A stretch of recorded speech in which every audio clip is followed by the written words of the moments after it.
Evangelho de João, capítulo 20, verso 21, vamos ler juntos?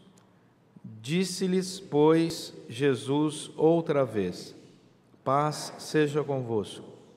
Assim como o Pai me enviou, eu também vos envio. Vamos orar. Deus, nós rogamos que o Teu Santo Espírito fale aos nossos corações e nos instrua debaixo de Tua graça, misericórdia, para que possamos, ó Deus, sair daqui transformados pelo Teu imenso amor, para sermos mensageiros dessa graça. Oramos em nome de Jesus Cristo. Amém. Quero compartilhar com vocês ali no Data Show uma música, só a letra de uma música muito conhecida, né? Que já joguei ali em português, né? Imagine, né? Do John Lennon. E ele diz: imagine não haver o paraíso, é fácil se você tentar. Nenhum inferno abaixo de nós, acima de nós, só o céu. Imagine todas as pessoas vivendo o presente. Imagine que não houvesse nenhum país. Não é difícil imaginar. Nenhum motivo para matar ou morrer e nem religião também. Imagine todas as pessoas vivendo a vida em paz. Você pode dizer que eu sou um sonhador, mas eu não sou o único. Espero que um dia você junte-se a nós. E o mundo será como um só. Imagine que não há posses. Eu me pergunto se você pode, sem a necessidade de ganância ou fome. Uma irmandade dos homens, imagine todas as pessoas partilhando o novo mundo. Agora, olha essa parte final. Você pode dizer que eu sou um sonhador, mas eu não sou o único. Espero que um dia você junte-se a nós e o mundo viverá como um só. Esse texto, né, essa música, essa letra dessa música, cabe uma exegese completa, dá para falar muita coisa, dá para levantar uma série de aspectos, mas o que me chamou bastante atenção, algumas coisas chamam atenção, mas o que chama, e tem a ver com o nosso momento aqui hoje, é o desafio que ele faz, dizendo: eu não sou um sozinho, junte-se a nós e vamos levar essa mensagem. É interessante porque é um chamado missionário. Se você for observar, ele disse um valor para a vida e disse: eu não sou um sonhador, junte-se e vamos levar essa mensagem a outros lugares. Acontece que Michael Gorin, que é um especialista canadense no pensamento desse século XXI, escreveu um livro. Ele já pregou aqui, inclusive, o Michael Gorin já pregou nessa igreja, nesse púlpito. Ele escreveu um livro em que ele faz uma análise dessa música, no primeiro capítulo desse livro. E ele diz uma coisa muito interessante, ele diz assim: com o distanciamento histórico, sabemos que muitos daqueles que se identificaram com esse movimento contracultural proposto por Lennon, os hippies dos anos 60 e 70, acabaram se tornando os yuppies dos anos 80, que rejeitaram o idealismo da sua juventude não conformista e abraçaram uma ideologia que priorizava a prosperidade acima de tudo. E ele diz: o sonho do Lennon acabou com a sua própria geração e gerou filhos que ficaram imersos na cultura do consumo, do materialismo. E as barreiras se tornaram ainda maiores. Ou seja, há uma falência do chamado missionário da música proposta e da filosofia, com certeza, proposta por John Lennon. Há uma falência. Então, por isso que o nome da música é bem próprio, né? Imagine, que não vai se transformar nunca em realidade. E é interessante que o Gorin diz assim: a visão de Lennon era um lindo sonho e uma nobre ambição, porém, se nunca houve esperança alguma de que ele pudesse se tornar realidade, parece ser cruel oferecê-lo como uma possibilidade. E o Gorin diz: há um quê de crueldade, porque aí, se alguém vive um ideal que não pode se realizar, acaba no mundo das drogas. Se alguém vive um ideal que não pode se realizar, acaba no alcoolismo, acaba no mundo das drogas. Você compra um pacote que você pode imaginar, mas jamais vai se tornar realidade. Quando nós olhamos para a cultura pós-moderna que nós vivemos, à luz da palavra de Jesus Cristo em João capítulo 20, nós percebemos que o que João escreve não é um sonho inimaginável, irrealizável. João descreve a vida de uma pessoa chamada Jesus Cristo, o Deus vivo que se encarna, vem habitar entre nós e vem dizer para todos nós que nós temos uma mensagem para o mundo e nós não somos um sozinho. E que a mensagem que nós temos para o mundo, encarnada em Cristo Jesus, não é uma imaginação vã, não é uma coisa que com 10, 20 anos se frustra e que a solução talvez cruel seja o caminho das viagens propostas pelo alcoolismo ou pela droga.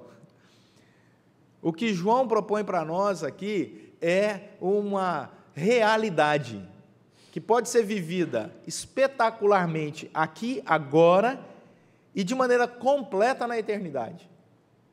E João diz assim: o que nós estamos falando, a nossa mensagem, ela não é uma poesia nem uma filosofia. A nossa mensagem é uma pessoa, Jesus Cristo. Ele é a nossa mensagem. A nossa mensagem não é uma religião, a nossa mensagem é uma pessoa, Jesus Cristo.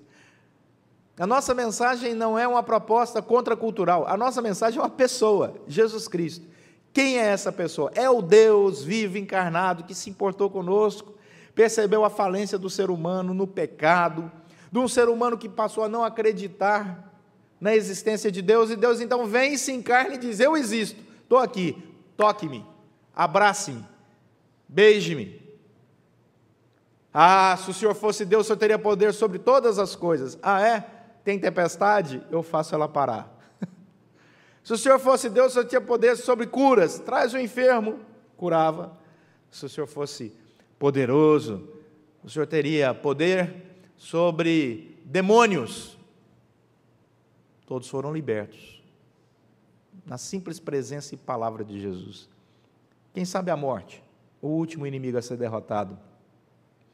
Jesus não apenas ressuscitou, como também ressuscitou outros. Essa é a nossa mensagem, não é a nossa imaginação. É isso que João está dizendo. Essa é a nossa proposta, não é a nossa filosofia. Essa é a nossa vida, não é a nossa religião. Vai além disso. Vai muito além disso. Porque religião, nos padrões humanos, é uma forma de se conduzir. Em Deus, religião está encarnada em Cristo Jesus. Ele é a nossa religião. Ele é a nossa paz. Por isso, essa cultura pós-moderna, de verdades individuais, onde não existe um absoluto, de um consumismo que substitui o ser pelo ter, de um liberalismo da sexualidade, da falta de autoridade, de uma sexualidade que se tornou pobre e deificada ao mesmo tempo, da sexualidade que se transformou num consumo, num objeto de consumo, onde se perde a proposta de Deus do relacionamento respeitoso, carinhoso, poético. Nesse século 21 do mercado da fé, que a fé aparece como troca, objeto de manipulação política em muitos lugares, de ambição financeira de tantos outros, nós devemos voltar os nossos olhos e o nosso coração para uma só pessoa, e a pessoa se chama Jesus Cristo. Nós não estamos seguindo outro que não Jesus Cristo. Nosso pastor é Jesus Cristo, nossa igreja é de Jesus Cristo, nossa religião é Jesus Cristo. E os resultados desse consumismo, dessa ganância, dessa filosofia falida desse mundo em caos, atolado nos seus vícios e pecados, é que ele não tem tempo para ninguém, não tem diálogo, não tem relacionamentos. Nós vivemos, infelizmente, a era dos sonhos frustrados. Vamos jogar ali um slide do livro A Soma e o Resto, que eu vi o lançamento, estive na palestra de lançamento e conversei com o Fernando Henrique Cardoso pessoalmente. No livro ele diz uma coisa bem interessante. Ele começa falando: em minha casa, falando sobre sua infância, a discussão política era o pão nosso de cada dia. Não é à toa que deu no que deu. A partir do momento em que uma casa tem na sua mesa a política como pão nosso de cada dia, o resto é consequência. Aí eu fico pensando, qual é o pão nosso de cada dia nos nossos lares? Seria a política, a crítica da violência, a sexualidade, Qual é o pão nosso de cada dia nos nossos lares? O Paul Hibbert diz uma coisa muito interessante. Hibbert diz assim: infelizmente, hoje é comum estarmos muito bem preparados e pouco comprometidos. Nós nunca tivemos uma geração tão preparada. Nós somos o povo mais privilegiado da história da humanidade. Nós temos a possibilidade de cruzar fronteiras rapidamente. Eu era pastor em Goianésia. Se você não conhece Goianésia, procure no Google. Eu era pastor em Goianésia em 1995. Goianésia é uma cidadezinha de 50 mil habitantes. E eu terminara de falar num congresso em Fort Lauderdale, na Flórida. Jantei em Fort Lauderdale com a Cris, de frente para o mar. Um restaurante espetacular, irmãos da igreja nos levaram lá, foi maravilhoso. De lá pegamos um avião, tomamos café da manhã em Brasília, almocei em Anápolis, e 24 horas depois estava jantando, em Goianésia. Eu não esqueço do sentimento de abrir a janela em Goianésia e imaginar, há 24 horas atrás eu estava em Fort Lauderdale, jantando de frente para o mar, e agora eu estou aqui. Sabe qual é o sentimento que veio no meu coração, que eu nunca mais esqueci? O mundo mudou.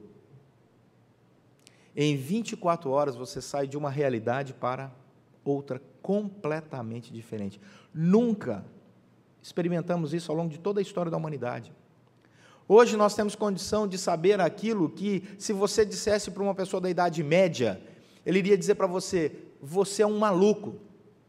Imagine você pegar hoje um casal jovem, aí, que está com seu filho aí, grávido de 8 meses, e teletransportar esse casal para o século XV, XVI, e dizer assim: nós sabemos o sexo do nosso filho, nós já vimos ele dentro da barriga, sabemos que é um homem, é um menininho lindo, e não sei o quê. O que uma pessoa do século XV iria dizer? 16, 17, 18, pode pôr um século a mais, 19.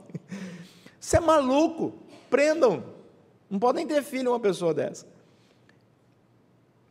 Então nós temos toda a oportunidade, nós temos instrumentos de comunicação mundial, nunca tivemos isso, mas não temos o mesmo compromisso. Nunca estivemos tão preparados, mas tão pouco comprometidos com uma mensagem.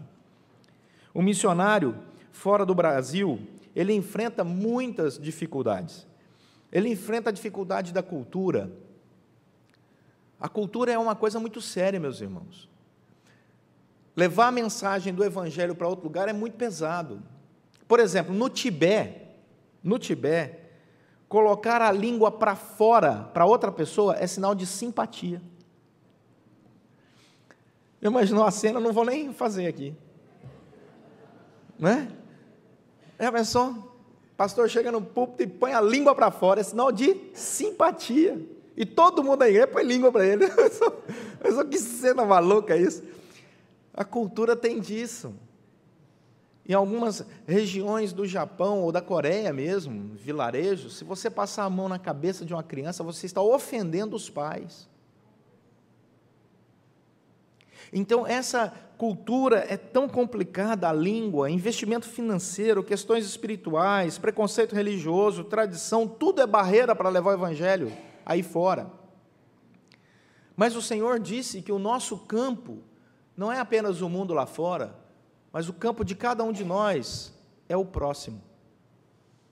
Amarás o Senhor teu Deus de todo o teu coração, de toda a tua alma, de todo o teu entendimento, disse Jesus Cristo, e ao próximo, geograficamente mesmo, como a ti mesmo.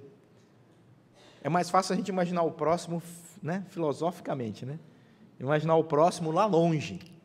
Não, eu amo o meu próximo, eu digo de longe, eu amo o meu próximo. Não, o texto está dizendo é o próximo mesmo aqui. É a questão geográfica, espacial. Quero ver você amar o próximo aqui, porque amar o próximo longe é fácil. Quero ver você amar o próximo aqui do seu lado, dando-se por ele, entregando-se por ele.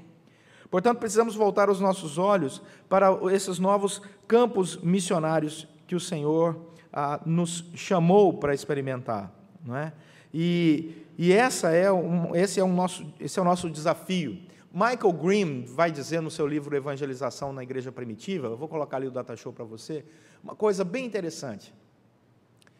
A evangelização na Igreja Primitiva, o livro dele diz o seguinte: a hospitalidade e até a decoração das suas casas, suas conversas casuais no lar, na rua, suas visitas, a pregação ao ar livre, discursos na igreja ou na sinagoga, debates na praça do mercado ou na escola de filosofia, testemunhos pessoais, cartas e a explanação das Escrituras, tudo, observe isso, tudo era usado para alcançar o objetivo supremo que estes primeiros cristãos tinham em comum, ou seja, tornar Cristo conhecido aos outros. Tudo era usado para alcançar o objetivo supremo comum, todos os cristãos. Por que a igreja cresceu tanto nos primeiros séculos? Todos os cristãos tinham um objetivo comum, a começar da decoração da sua casa. Tem gente que caiu numa armadilha dizendo: eu não vou decorar minha casa no Natal. Está perdendo uma das maiores oportunidades evangelísticas da face da terra. Porque o Natal é um dia que foi determinado por um rei pagão, que tinha o cristianismo apenas como um discurso político. Não estou nem aí. Se uma árvore decorada de Natal na minha casa, em dezembro, faz com que uma pessoa que passe pela rua lembre-se que nasceu Jesus Cristo, é isso que eu vou fazer. E vou iluminar ela inteira e vou decorar tudo, porque até a decoração da minha casa, eu quero que seja a profissão de fé daquilo que eu acredito, porque ela pode ser um importante instrumento para evangelizar as pessoas. Era assim que os primeiros cristãos faziam. Era assim que os primeiros cristãos faziam. Quando alguém entrava na casa, via que tinha algo diferente. É importante, sim, entrar. Antigamente, as casas tinham Bíblias abertas. Né? Era a tradição até católica romana. Você entrava, tinha o Salmo 23. A página amarela quase caiu, nunca saiu daquele texto. Estava lá. Muitas pessoas tiraram isso. É uma pena. É uma pena. Quem dera as pessoas entrassem na nossa casa e encontrassem, ao invés de uma televisão ligada na novela, um Salmo 23 aberto. Essa seria a nossa identificação. E que ainda continue sendo, pela graça do bom Deus. Nós precisamos entender o nosso chamado missionário. Precisamos ver que o Senhor está nos chamando para sermos agentes da graça. Só é agente da graça quem descansa na graça. Quem entende o valor da graça. Só proclama algo de maneira efetiva aquele que acredita naquilo que proclama. Aquele que vive aquilo que proclama. Isso se chama coerência. Coerência. Então, o FHC vai dizer, lá em casa, a política era o pão nosso de cada dia. Pergunto, o que esse homem virou? Um grande político. Porque o pai dele era político, o avô dele era político, o bisavô dele era político. O bisavô dele foi governador de Goiás. Olha aí. Vamos evitar qualquer comentário. Né?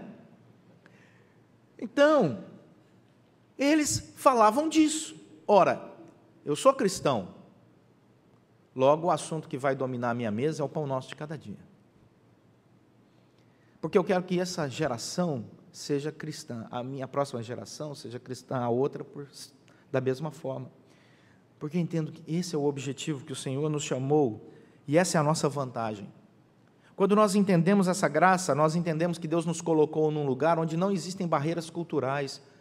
Deus não está nos chamando para ir para o Tibete. Deus está falando que nós temos que fazer diferença aqui no Brasil, no nosso idioma, na nossa cultura, dentro do nosso tempo, nos nossos relacionamentos. O problema é que nós vivemos uma série de desvantagens. Primeira desvantagem nasce na própria igreja. Como é que alguém pode ser um mensageiro transformador da graça se as igrejas não falam sobre graça? Não ensinam sobre graça e não sabem descansar na graça? Segunda coisa, como ser alguém e qual é a mensagem deste portador da graça? Então eu quero colocar ali uns slides e pode ir deixando e eu vou mudando, tio Carlos, agora. O primeiro deles é esse, 1 Coríntios 13, 1. Vamos ler juntos? Ainda que eu fale as línguas dos homens e dos anjos, Se não tiver amor, serei como bronze que soa ou como símbolo que retine. Para ser alguém que descansa na graça e que proclama a graça, o valor, né, que nós precisamos viver nas nossas vidas é o amor. Senão você vai se tornar um mensageiro legalista ou fanático. Nós amamos. Eu levo a mensagem porque eu amo o próximo, como a mim mesmo. Imagine que a pessoa que está convivendo com você ainda não conhece o Evangelho, se ela morrer, ela vai para o inferno. Não existe outra opção. Nós temos uma tremenda responsabilidade.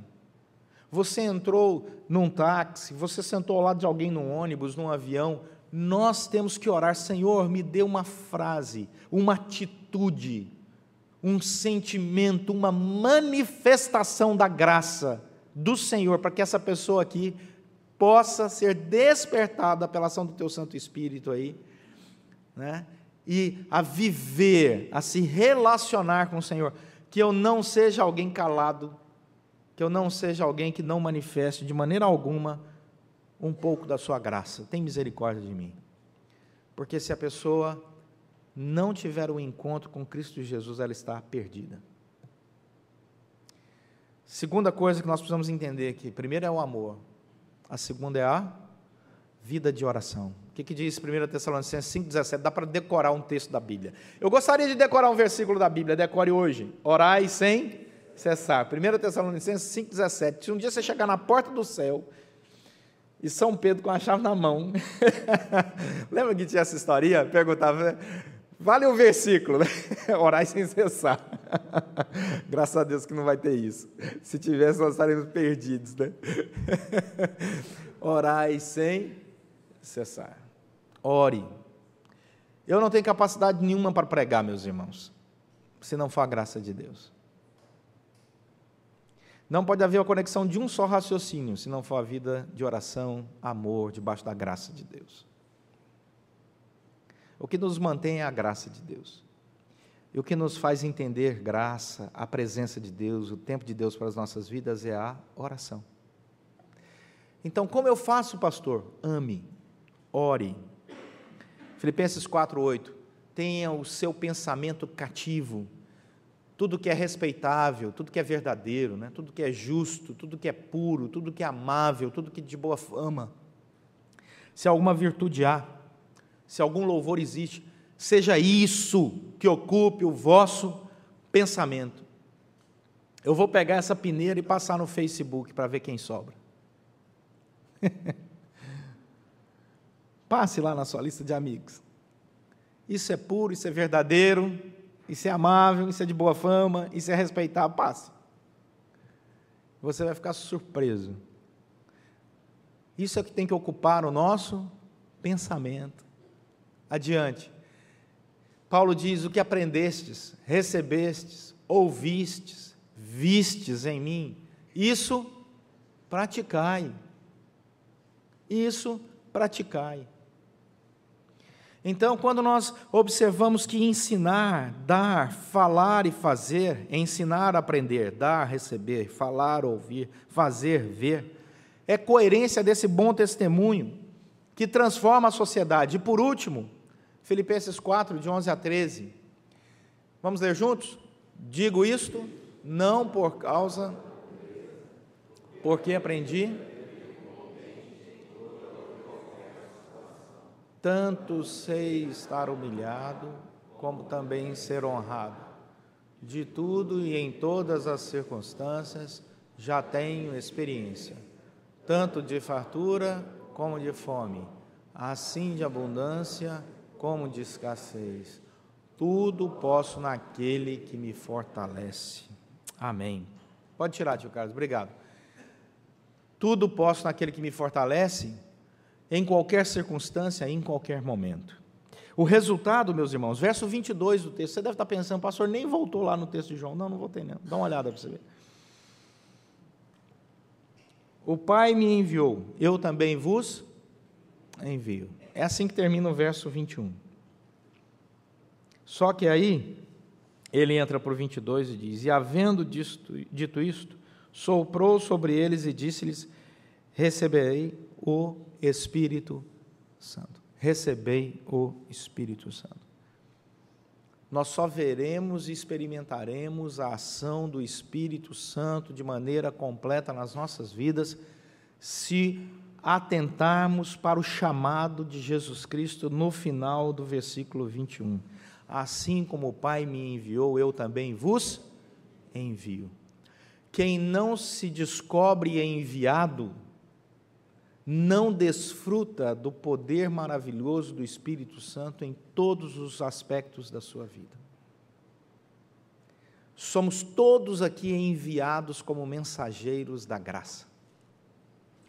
E para descansar na graça, é preciso experimentar esta graça maravilhosa através da noção clara: eu fui enviado, e por causa do envio, eu quero experimentar a transformação da minha casa, dos meus relacionamentos e descansar nisso. Para descansar na graça, tem que viver esse chamado. Você tem que deitar à noite no travesseiro, colocar a cabeça lá no travesseiro e orar e falar assim: Senhor, muito obrigado, porque hoje eu me senti um enviado da mensagem da graça. Eu posso descansar na sua graça. E descansar agora, literalmente, porque o Senhor me fez um agente gracioso. Qual é a mensagem nossa? Jesus Cristo. Imagine um mundo repleto de cristãos comprometidos com a mensagem da graça. Imagine um mundo onde Jesus Cristo seja a nossa religião, do mundo todo. Imagine um mundo onde as barreiras consumistas, materialistas foram quebradas por causa do amor de Cristo Jesus, que ensina: mais bem-aventurado é dar do que receber. Imagine um mundo. Nós podemos levar ao mundo essa mensagem, porque, ao contrário do que o John Lennon falou, a nossa proposta não é uma ilusão falida. A nossa proposta é de transformação real, que não sai do nosso coração e da nossa imaginação, mas da mensagem de Jesus Cristo. Ele é a nossa mensagem. E é muito bom quando nós descansamos em Jesus Cristo. É muito bom saber que Jesus Cristo nos ama apesar das nossas imperfeições.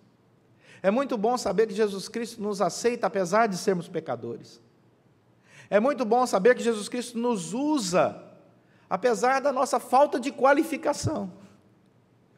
É muito bom saber que Jesus Cristo fala a outras pessoas usando as nossas vidas, mesmo quando não falamos.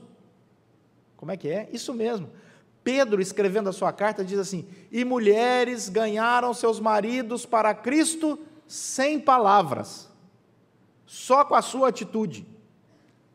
Olha que coisa fantástica, só com a sua atitude, com o seu testemunho.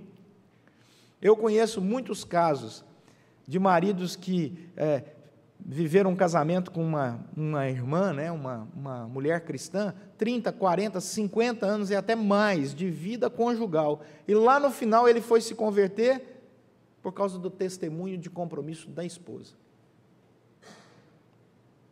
Do testemunho de compromisso da esposa, só isso. Eu gostaria de saber porque ao longo de tantos anos essa mulher tinha esse amor por Jesus Cristo. Não é por igreja, religião, pastor, liderança, não, por Jesus Cristo. E lá no final a graça de Deus tocou o coração. Já vi isso acontecer inúmeras vezes. Portanto, meus irmãos, o que é que a gente leva para casa? Em primeiro lugar, descanse na graça. Você não precisa de treinamento missionário para levar o evangelho para ninguém. Descansa na graça. O que você precisa é de vida em Jesus Cristo. Você não precisa fazer seminário, instituto bíblico para ser alguém que vai levar o evangelho para o outro. Viva a fé em Cristo Jesus, com oração, amor, olhando se suas palavras edificam, amando o próximo como a si mesmo, sendo carinhoso, generoso, respeitador, fiel, alegre. É isso que nós precisamos. Então, nós podemos ser agentes transformadores da graça, quando nós descansamos na graça.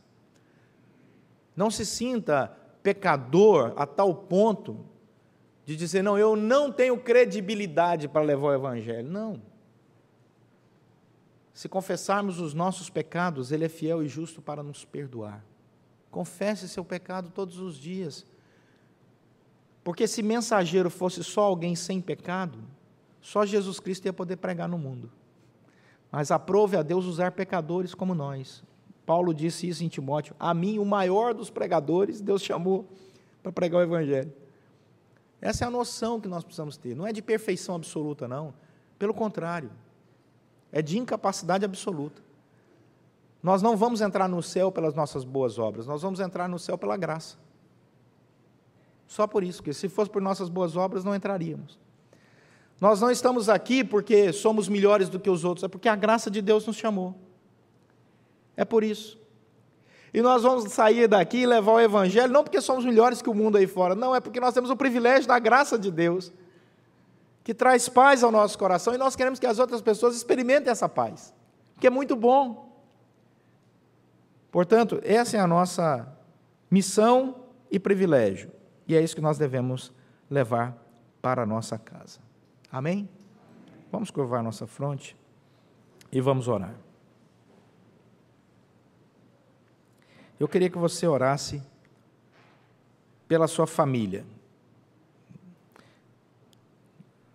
Sobrinho, sobrinha, avô, avó, tio, marido, filhos, esposa. Curve sua cabeça e ore. Ore pela sua família. Não desista da sua família. Não desista da sua família. Não entregue os pontos. Olhe para a sua família como esse campo missionário e diga, Senhor, eu quero me dispor. Eu quero me dispor para que a minha vida transpire o Evangelho de Jesus Cristo, apesar das minhas imperfeições. Estou aqui, Senhor. Usa-me como testemunho, com palavras, como agente da Tua graça. Creia que a sua família é o lugar onde Deus fará morada e ensinará a cada um a descansar na sua graça.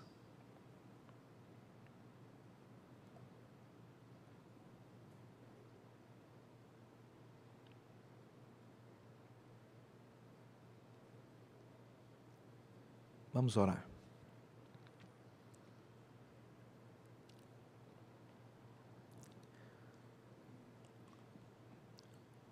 Senhor nosso Deus e Pai, muito obrigado, porque o Senhor nos perdoou, e o Senhor nos perdoa com a sua graça e misericórdia todos os dias. Muito obrigado porque o Senhor nos amou antes que houvesse mundo, e Jesus Cristo morreu por nós, pecadores. O Senhor pagou naquela cruz um alto preço. E o Senhor ressuscitou ao terceiro dia, nos garantindo vida depois dessa vida. Muito obrigado, Senhor, porque o Senhor nos livra de uma vida sem esperança. Ó Deus, nós queremos falar da esperança, do amor, da fé. Deus, nós não queremos viver esta fé de maneira desequilibrada, sendo fanáticos ou legalistas, intolerantes ou parciais. Nós queremos ser como Jesus Cristo, para a glória de Jesus Cristo, porque esse é o seu chamado para nós. Ser imitador de Cristo Jesus. Por isso, Deus, quando nossas palavras forem palavras destruidoras, que o Senhor barre estas palavras antes que elas saiam dos nossos lábios. Quando as nossas palavras forem palavras que edifiquem, que o Senhor potencialize essas palavras. o nosso pensar e o nosso agir glorifique o Teu nome, Senhor. E que a nossa vida seja uma vida de tamanha intimidade com Jesus Cristo, que possamos, ó Deus, testemunhar mesmo calados, no abraço, no olhar, quando damos a mão a alguém. Ó Senhor, nos ajude nessa caminhada. Pedimos que o Senhor nos abençoe, para que sejamos sal e luz, a começar nas nossas próprias famílias. E que isso, Senhor, esparrame para os nossos vizinhos, colegas de trabalho, de escola, amigos. Faz de nós, ó Deus, mensageiros dessa graça, para a glória do Senhor. Em nome de Jesus Cristo. Amém.